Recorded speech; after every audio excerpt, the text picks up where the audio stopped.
Olá galera, tudo tranquilo? Vamos lá, hoje nós vamos começar com a dinâmica. Vamos começar com essa parte da mecânica que vai nos dar a ideia das aplicações das leis de Newton. Legal? E é esse o assunto de hoje. Hoje vamos começar trabalhando as 3 leis de Newton, numa sequência, não necessariamente primeira, segunda e terceira. Vamos ver alguns exemplos e a partir dos exemplos nós vamos encaixando conceitos que são necessários para a compreensão. Tranquilo? Vamos lá. Dentre as 3 leis de Newton, quando nós começamos a falar sobre as 3 leis de Newton, é muito importante nós conhecermos esses 2 elementos aqui, a velocidade e a força. Tá? Entender o que é velocidade, entender o que é força, dentro do sentido físico das 2 peças, vamos chamar assim inicialmente, é fundamental para nós termos a noção da primeira lei, da segunda lei e da terceira lei. Legal? Então vamos lá. Primeiro, quando nós trabalhamos com o conceito de velocidade, nós temos uma definição. Nós definimos a velocidade como sendo a variação da posição, das posições pelo intervalo de tempo. Quando você fala que a velocidade é o ΔS sobre o ΔT, você está dando um caráter escalar a essa velocidade. Tá? Você está usando uma relação escalar. Você está pensando apenas no módulo da velocidade. Você não está muito preocupado com a direção e com o sentido que o vetor velocidade pode ter. Tá? Então, quando nós calculamos a velocidade média, aqueles exercícios padrões de velocidade média, pegamos todo o ΔS, divididos por todo o ΔT, exercício em que nós, por exemplo, às vezes trabalhamos trechos com 2, 3 pedaços, uma velocidade média de 60 num trecho, de 40 no outro, de 80 no outro, qual fração de cada trecho corresponde, né, ao ΔS total. Nós manuseamos ali sem nos preocuparmos se existe alguma curva ou se a trajetória é estritamente retilínea. Legal? Mas nós não podemos esquecer que a velocidade ela é um vetor. Legal? Essa velocidade como sendo um vetor, eu vou usar agora um exemplo bem tranquilo para que nós possamos entender essa velocidade sendo vetorial e a aplicação de um ente muito importante dentro da física, que é o ente da força, que é a ideia da grandeza-força. Tá? Então vamos pensar no seguinte exemplo. Vamos lá. Vamos pensar num prédio. E um garoto, em um determinado andar de uma janela, ele vai soltar uma bola para que o colega pegue essa bola no térreo. Ok? Ele vai soltar a bola e a bola vai cair em uma determinada altura. Então ela vai cair em um determinado ΔS. Ao cair esse ΔS, esse garoto vai pegar essa bola, vai esperar quicar, uma bola bem leve, não vai machucar ninguém aqui no exercício. Tá? Essa bola vai cair durante um certo intervalo de tempo. Então eu tenho um ΔS e um ΔT. Só que na hora que esse garoto segura a bola, a velocidade inicial dela é 0.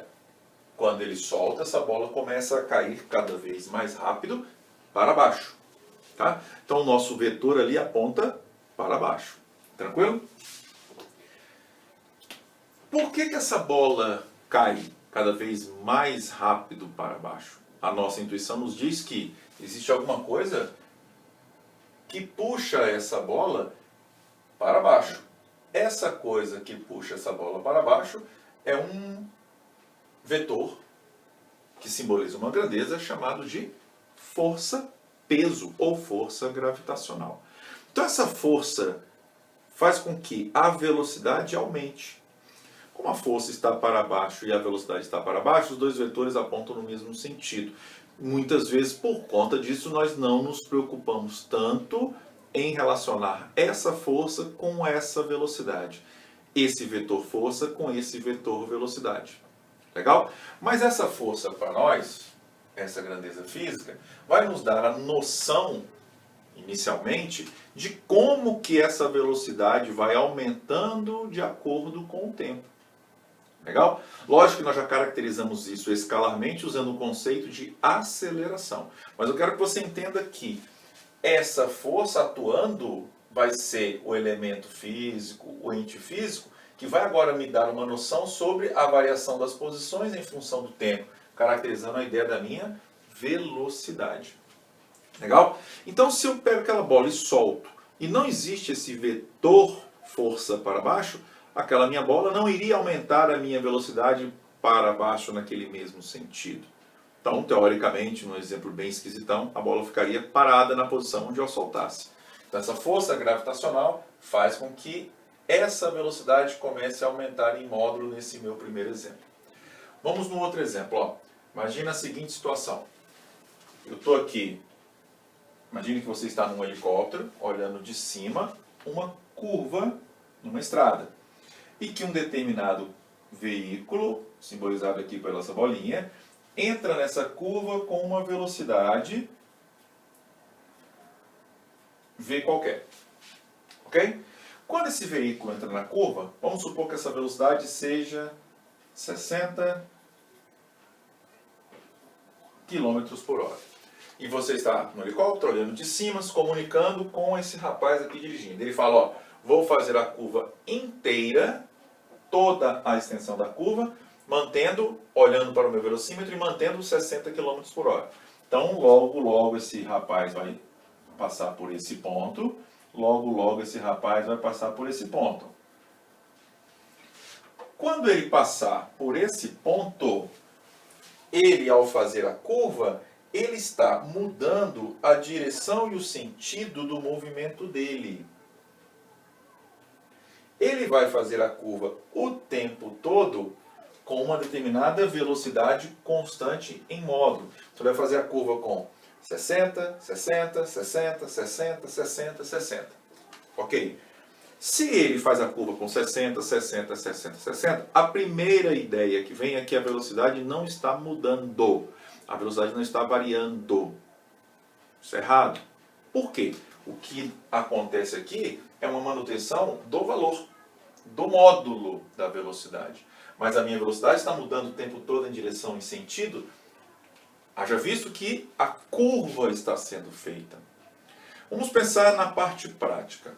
Se esse rapaz entrasse com um carro aqui e num determinado momento, sem perceber, existisse uma poça de óleo aqui, ó. A ideia é, se existe uma poça de óleo, você vai entender que vai diminuir muito aqui, ou no nosso exemplo hipotético, vai zerar a força de atrito entre os pneus do carro e o asfalto nessa curva plana, vista de cima. Se isso acontecesse, esse carro iria passar batido. Ele iria escorregar, vamos usar esse termo bobo, escorregar. Ele iria sair pela tangente. Porque essa minha velocidade, ela é uma velocidade tangencial. Então existe aqui uma ideia de uma reta tangente à curva, nesse ponto analisado. O que me vem à cabeça então é, se eu não tenho essa poça de óleo, o que faz essa curva acontecer, que garante que esse cara entra na curva e consegue se manter na curva, é uma força que aponta para o centro dessa curva. Essa força é o ente físico, a grandeza física, que consegue mudar a velocidade em direção e em sentido. Ok? Essa força é o que consegue mudar a velocidade em direção e em sentido. Então essa força, como a ideia dessa, consegue variar a velocidade. Aqui essa força está variando a velocidade em módulo. Sai do repouso e a velocidade vai aumentando. 10, 20, 30, 40. Aqui a velocidade em módulo fica constante, mas está acontecendo também uma variação. Então, o que é a força para a gente? Essa é a coisa mais importante para nós começarmos nas leis de Newton. A força vai ser o agente físico que vai nos proporcionar a interpretação, a visualização, o mensurar como que está variando a velocidade de um corpo. Quando um corpo tem variação de velocidade envolvida no seu possível movimento, existe a aplicação de uma grandeza física chamada força. Como a variação da velocidade pode ser em módulo, em sentido, a velocidade é uma grandeza vetorial, a força vai ser também uma grandeza vetorial que vai nos dar essa noção completa da possibilidade da variação da velocidade. Legal? Então não tem como, a partir de agora, nós interpretarmos principalmente a primeira lei de Newton, depois na sequência a segunda lei, não tem como interpretarmos força e velocidade separadamente. Melhor, né? Colocação, variação da velocidade e força são duas coisas que estão a partir de agora intimamente o quê? Ligados. E as três leis de Newton vão começar a versar exatamente sobre isso. Tá? Na primeira lei nós vamos ter essa sensação, essa ideia, esse manuseio importantíssimo de o que é a força, o que ela representa, onde que eu vou matematicamente mensurá-la. Legal? Então a partir de agora, você, nas aulas de dinâmica, dentro dessas leis de Newton, você vai falar sobre força, você vai falar sobre ΔV. Intimamente ligado a essas duas peças.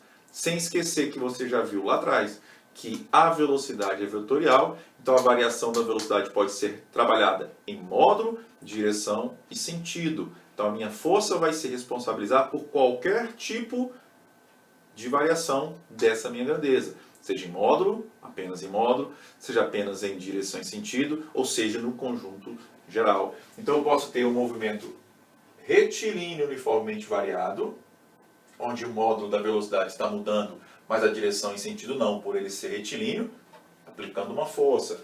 Eu posso ter um movimento circular uniforme, onde eu tenho a aplicação de força para variar a direção e o sentido, mantendo o módulo.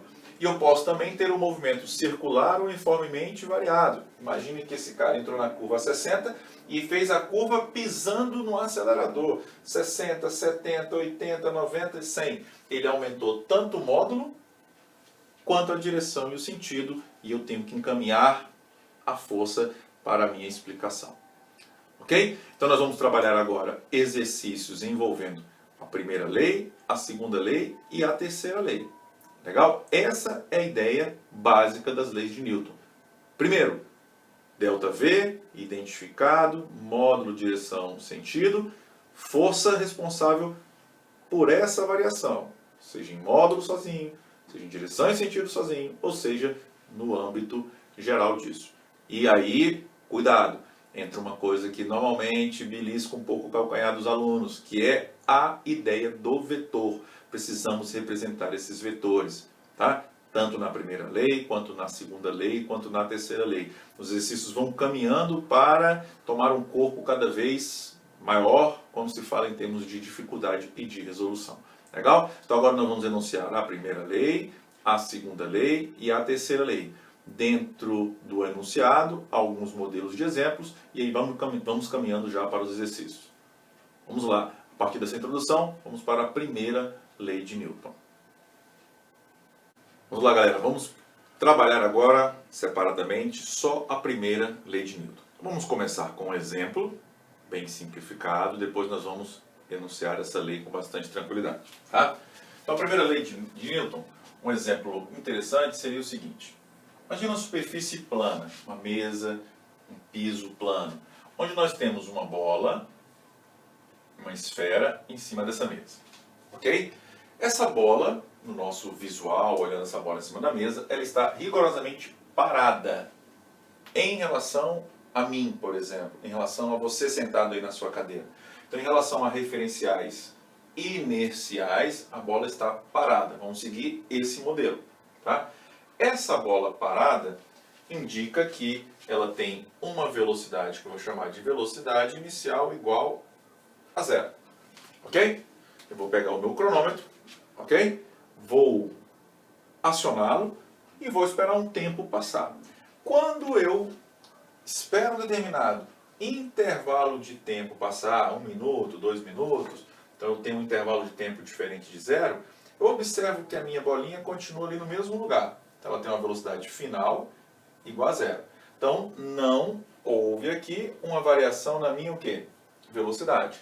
Se não houve uma variação da minha velocidade em função do tempo, não houve a razão entre esses dois elementos que nós conhecemos como aceleração. Ok. Guarda aí esse termo, aceleração, que você já conhece, tá? Na verdade, eu quero que você entenda o seguinte: se a minha velocidade não mudou, a minha bolinha continua ali paradona, eu não tenho aquele agente físico que se responsabiliza por gerar uma aceleração ou por variar a velocidade em função do tempo. Então, eu não tenho o elemento força sendo aplicada. Então, a primeira lei de Newton, de uma maneira muito simples, aqui nesse exemplo, seria: se eu tenho um corpo parado e não aplico força nele, ele vai continuar o quê? Parado. Essa é a ideia inicial. Cuidados especiais vão ser apresentados à medida que nós terminemos essa conversa. Ok? Mas vamos começar assim. Veja bem, com essa bolinha parada, teoricamente eu não estou chutando a bola, não estou batendo na bola, não estou aplicando força na bola. Em princípio eu olho e vejo, poxa, não tem força nenhuma sendo aplicada nela. Então, força zero, ΔV zero. Mas, à medida que as coisas vão acontecendo, nós vamos trabalhar bastante com isso. Na verdade, eu tenho duas forças aqui. Ó. Eu tenho uma força com que a Terra puxa essa bolinha para baixo, que é chamada de força o quê? Gravitacional, força-peso. Na sequência, nós vamos interagir melhor com isso.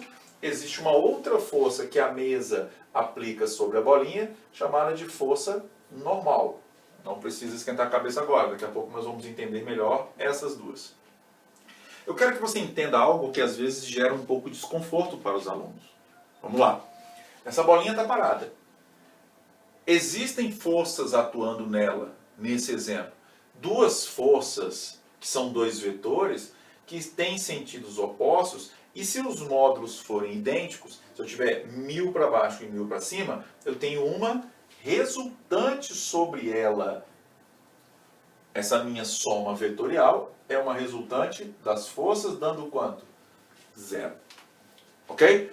Então vamos melhorar o raciocínio. Vamos lá. Inicialmente eu comentei, olha, se eu não tenho nenhuma força na bolinha, ela continua parada. Então não apliquei força nela, ela continua parada. Vamos melhorar.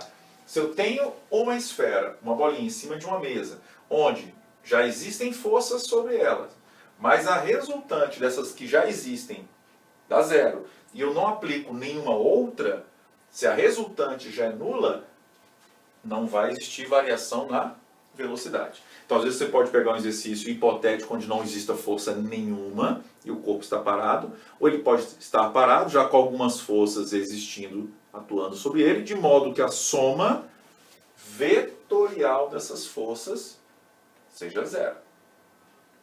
Legal? Então, a primeira coisa, vamos lá, e vamos melhorando com o passar, né, da conversa.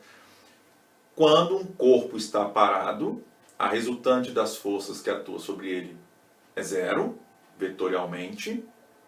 Legal? Se você não aplicar mais nenhuma força sobre esse corpo, de modo que você transforma essa resultante vetorial com um valor diferente de zero, aquele corpo vai continuar parado. Legal? Por enquanto é a nossa primeira lei de Newton. Tudo bem?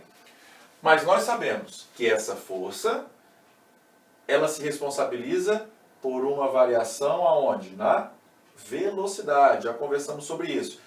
A aplicação de uma força, criar uma força diferente de zero, implica em eu ter uma variação diferente de zero. Legal? Então, enquanto minha força resultante for nula, a variação da minha velocidade em módulo, direção e sentido, olha o vetor aqui em cima, é zero. Legal? Se eu criar uma força resultante diferente de zero, aí a minha variação da velocidade vai ser o quê? Diferente de zero. E aí pode ser módulo, direção, sentido, ou módulo, direção e sentido. Legal? Mas vamos continuar aqui, ó. Para nós fecharmos essa primeira parte introdutória. Legal? Vamos para um outro exemplo. Vamos lá. Agora eu tenho aqui, ó, uma pista de gelo, tá?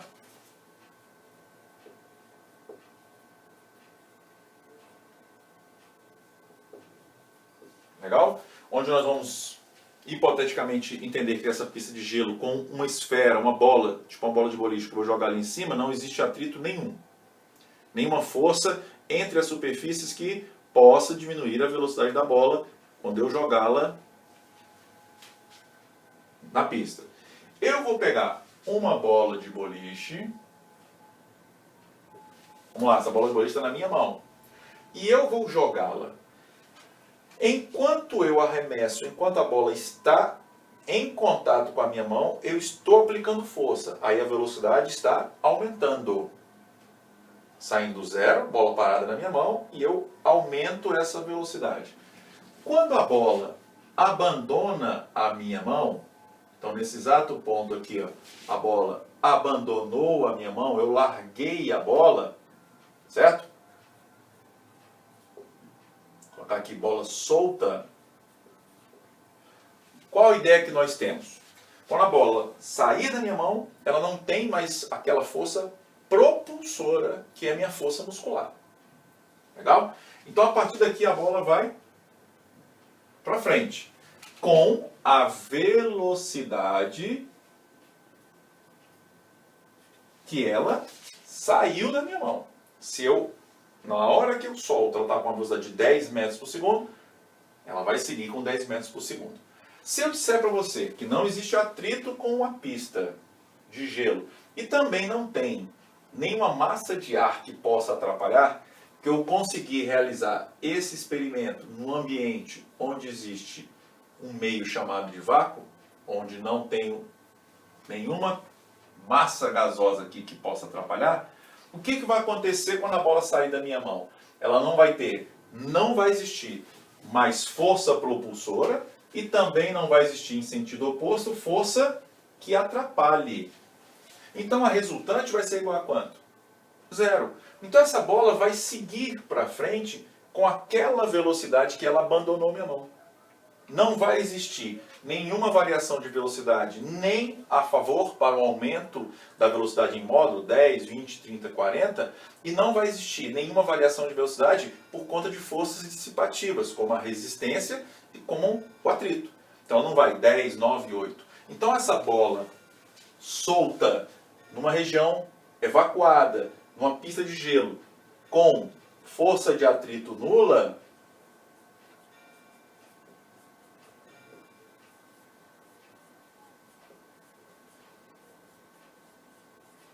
essa bola vai seguir em movimento retilíneo uniforme. O que quer dizer isso? Vamos lá.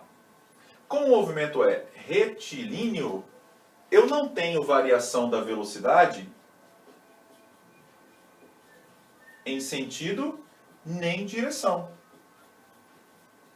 Então eu não tenho aquela força similar à força que prende o carro na curva para mudar o vetor em direção e sentido. Eu não preciso disso porque ele é retilíneo. Não vai haver curva, não vai haver trajetória circular relacionada.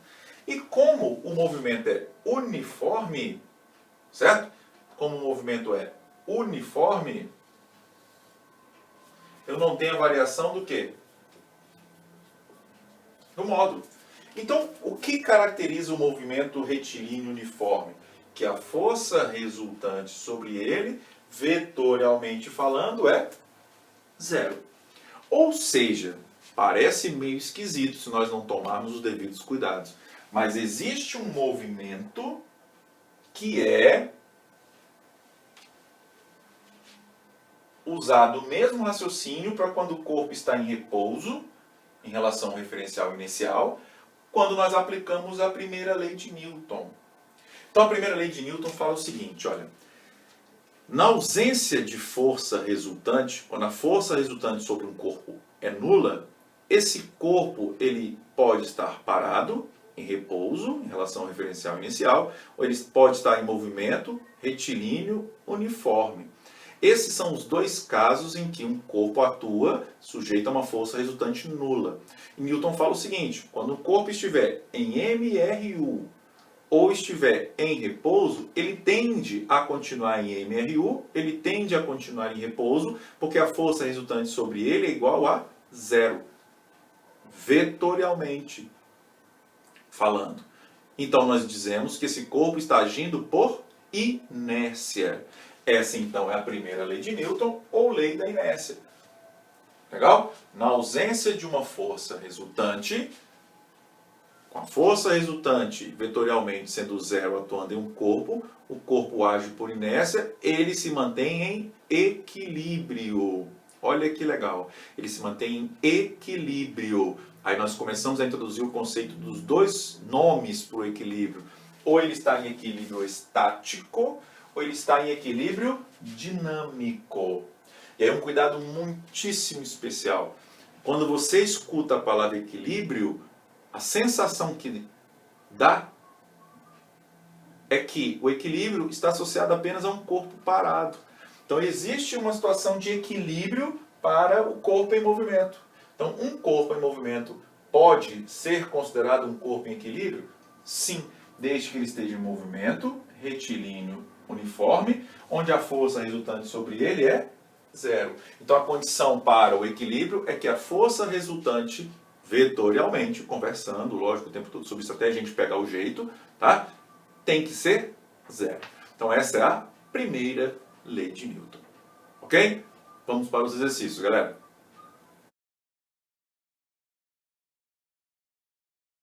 Vamos lá, galera, para o primeiro exercício sobre a primeira lei de Newton, a lei da inércia. Legal? O primeiro exercício fala o seguinte, ó.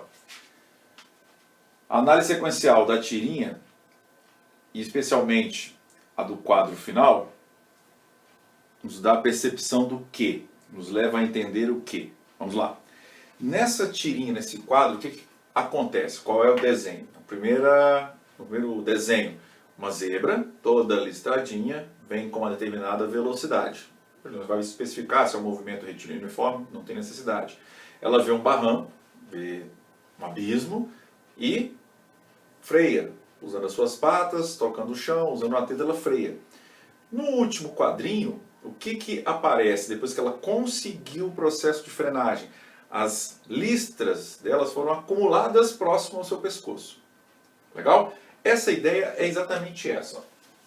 Imagina que você vem num vagão, vem no metrô, dentro de um determinado vagão, a 50 km por hora. Num movimento em que o vagão vem com velocidade constante. Vamos supor que o trilho seja equivalente a uma trajetória retilínea, então esse vagão está em movimento retilíneo uniforme. Então o vagão age por inércia. Forças vão atuar sobre o vagão em sentido contrário e em sentido a favor, de modo que a resultante dê zero. Mas o vagão aqui não é o nosso elemento principal. Você dentro do vagão,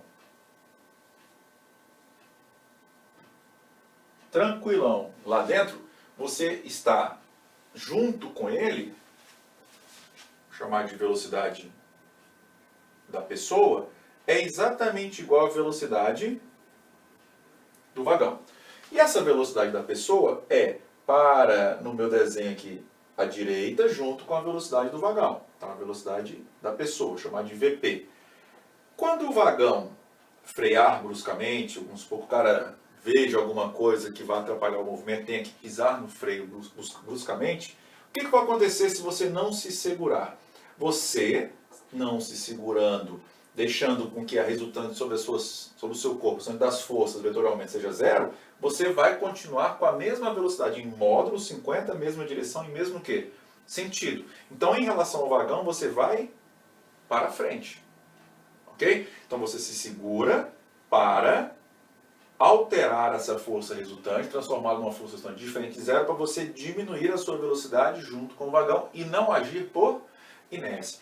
Então o princípio físico que faz com que você tenha aquela sensação que é arremessado para frente, e na verdade você apenas está mantendo o seu movimento retilíneo uniforme, está mantendo a sua situação de equilíbrio dinâmico, é o princípio da inércia relativo à primeira lei de Newton. Ok? Então a melhor opção aí é a letra B de bola. Vá lá e faça a marcação.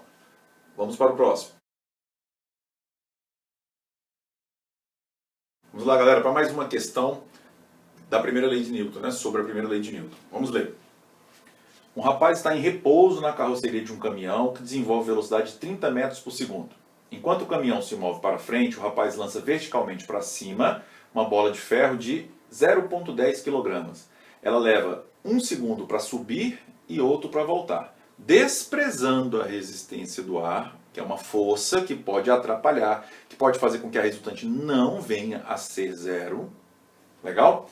Pode-se afirmar que, vamos pensar aqui dentro de um caminhão, dentro de um ônibus, o cara sentado na poltrona, o exercício ali ficou meio, né, politicamente incorreto. Imagina um garoto numa carroceria em pé a 30 metros por segundo, 108 quilômetros por hora. O cara joga uma bolinha, o cara está em pé sem se segurar, não ficou muito legal. Um negócio mais politicamente correto. O ônibus, o metrô, a 30 metros por segundo. Ele está com essa velocidade, a cadeira está presa aqui, tem força, está com essa velocidade, o garoto sentado, a cadeira o empurra, já acelerou, o garoto já aumentou a velocidade, tem a mesma velocidade, a bola na mão do garoto tem a mesma velocidade. Qual é a velocidade da bola para frente enquanto está ali na mão do garoto? É a mesma velocidade V, de 30 metros por segundo. Módulo direção e sentido. Se o garoto jogar, a força que ele imprime é para cima. Enquanto a bolinha sobe na vertical, observe bem isso, na vertical atua freando a bolinha, o peso vai frear a bolinha. Então na vertical o movimento não está acontecendo por inércia, ele tem uma diminuição da velocidade, atinge uma altura máxima e volta. Porém, enquanto a bolinha subir, existe variação da velocidade no eixo vertical, mas no eixo horizontal não existe nenhuma força que vai alterar a velocidade para frente. Porque o garoto não jogou a bolinha para frente, ele não jogou obliquamente, por exemplo, jogou verticalmente para cima. Então a velocidade da bolinha o tempo todo que ela sobe e que ela desce continua a mesma, 30 metros por segundo. Por quê? Não existe nenhuma força atrapalhando porque não tem resistência do ar e o garoto também não empurrou para frente.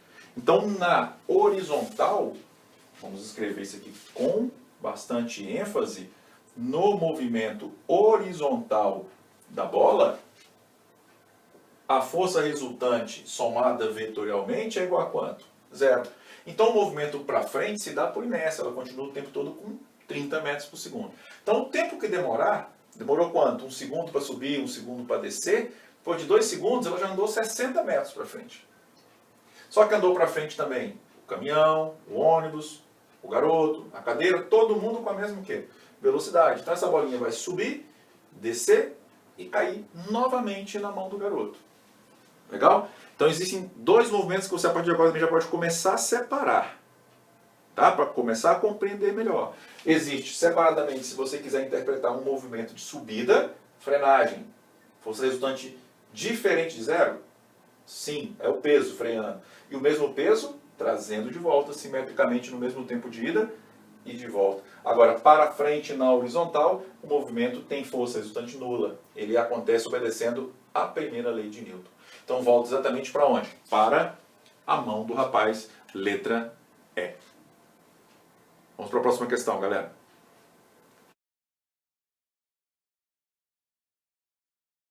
Vamos lá, galera, para a questão número 3 da primeira lei de Newton. Vamos fazer a leitura. O passageiro de um táxi vem sentado no banco traseiro, bem atrás do motorista. De repente, o táxi faz uma curva fechada para a esquerda e o passageiro que estava distraído acaba atirado para a direita do motorista. Essa situação pode ser explicada pelo princípio do quê? Vamos lá. Isso aí é uma saudável brincadeira que você já fez com seu irmão mais novo, com um priminho, ou que já fizeram com você, um irmão mais velho ou um primo mais velho. Está ali dentro do carro, no banco traseiro, 3 crianças ali atrás, 4 crianças ali atrás, amontoadas, de repente o automóvel faz uma curva e aquele que tem a percepção que vai apertar o coleguinha, apertar o priminho, o irmãozinho, deixa o corpo solto e aquele corpo é amassado contra a porta. Cuidado para a porta estar travada, né? Tem que estar bem travada. Legal? Isso aí é a inércia atuando. Vamos naquele exemplo do movimento agora circular, porque senão nós vamos sempre entender, sempre achar erradamente que a ideia é só com movimentos retilíneos. Vamos lá. O carro está aqui, ó, o táxi na figura. Ele possui uma determinada velocidade. Vamos supor que o carro vem ali, né, obedecendo às leis de trânsito, da via, etc., com a velocidade de 60 km por hora aqui. Ó. Então essa velocidade ela tem um valor, módulo, 60, uma direção e um sentido. Ela é um vetor. O taxista faz uma curva A força de atrito vai segurar o táxi nessa curva, depois nós vamos trabalhar isso daí, resultante centrípeta, etc. Essa força vai apontar para onde? Para o centro. Essa força, nós sempre temos que entender isso. Ó. É essa força que vai ser responsável pela variação do quê? Da velocidade. Vamos entender que ele fez a curva 60, 60, 60, 60, 60. Não precisou diminuir a velocidade. A curva mantinha um padrão de 60. Tinha uma placa antes da curva ali dizendo que ele poderia fazê-la a 60. Quando ele estiver aqui, o que acontece? Ele alterou a sua o quê? Velocidade em direção e sentido. 60, 60, 60, 60, 60. Mas quem está aqui dentro, se não utilizar de uma força, porque o carro, o veículo, o táxi, utilizou de uma força de atrito para mudar direção e sentido do vetor de velocidade do carro. Quem está lá dentro tem que usar uma força, ou se segura nas cadeiras, ou o próprio atrito com o banco, ou a lateral do carro vai empurrá-lo. Legal? Alguém aqui dentro vai ter que aplicar uma força para quê? Para alterar a velocidade em direção e sentido. Porque senão essa pessoa que está aqui dentro, a tendência natural dela é continuar em movimento retilíneo uniforme. É passar batido pela tangente. Exemplo hipotético, tá? Maluco. Vira e mexe, você vê isso num filme, em outro, de ação. O cara está aqui dentro da curva.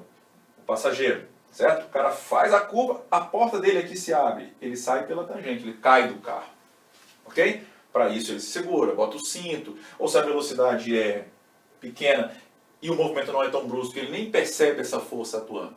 Mas sem essa força, a tendência dele é continuar em movimento retilíneo uniforme. Então, essa força para o centro da curva vai garantir a variação da velocidade do carro, o atrito, e da pessoa lá dentro, a força de contato com algum outro corpo, cinto de segurança e assim por diante. Tá? Então, essa sensação de ser jogado para fora é possivelmente explicado pela primeira lei de Newton, lei da inércia.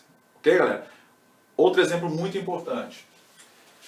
Vamos supor a Lua girando em torno da Terra num movimento circular uniforme, para ficar mais fácil a nossa ideia. Essa Lua aqui, se ela tem um movimento em que a velocidade permanece constante em módulo, mas ela o tempo todo gira em torno da Terra, ela muda o vetor da velocidade o tempo todo. Então existe uma força puxando a Lua em direção à Terra. Tranquilo? Depois nós vamos desenhar outra força.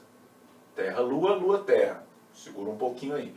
O movimento, então, da Lua, nesse meu exemplo aqui, que eu estou dizendo que é um movimento que circular uniforme, é um movimento que não acontece obedecendo a primeira lei. Um movimento que não acontece por inércia. Legal? Então, inércia, repouso, equilíbrio estático ou movimento retilíneo uniforme ou equilíbrio dinâmico. Legal? Letra E. Vamos para a próxima questão. Vamos lá, na questão número 4, para observarmos a ideia dos vetores, tá bom? De resultante vetorial, de soma vetorial, para trabalharmos a primeira lei. Vamos lá. Na pesagem de um caminhão no posto fiscal de uma estrada, são utilizados 3 balanças. Sobre cada balança são posicionadas todas as rodas de um mesmo eixo. As balanças indicam 3.000, 2.000 e 1.000. Desculpa, 30.000, 20.000 e 10.000 newtons. A partir desse procedimento é possível concluir que o peso do caminhão é D. Vamos lá, está aqui o caminhão. Como é que o caminhão está? Ele está no popular parado. Ele está em repouso em relação ao referencial inicial, pode ser a própria balança, pode ser um poste aqui ao lado. Então ele está em equilíbrio estático.